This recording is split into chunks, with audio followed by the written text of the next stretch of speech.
Әлемдегі екінші күрделі тіл араб тілі. Күнделікті қарым-қатынас үшін 240 миллион адамдар пайдаланады. Классикалық нұсқасы тіл Құран діни мақсатта қолданылады. Оны шамамен 1,5 миллиард адамдар қолданады екен. Сауд Арабиясы мен Біріккен Араб Эмираттары, Египет және Иордания, Алжир және Судан, Тунис және Марокко, Ирак және Кувейт аумағында араб тілі ресми мәртебеге ие. Барлығы 27 мемлекет. Екінші тіл ретінде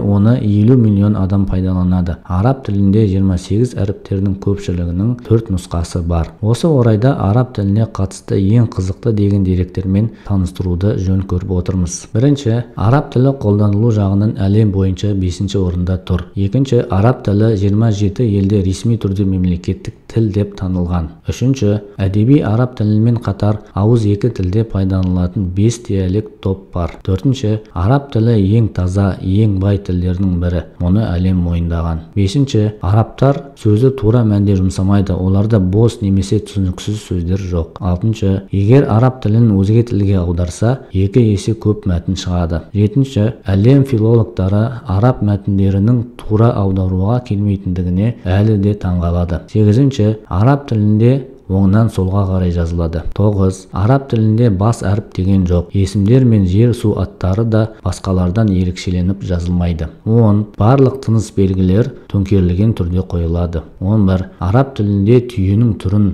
жынысын, жасын білдіретін 1000 сөз бар.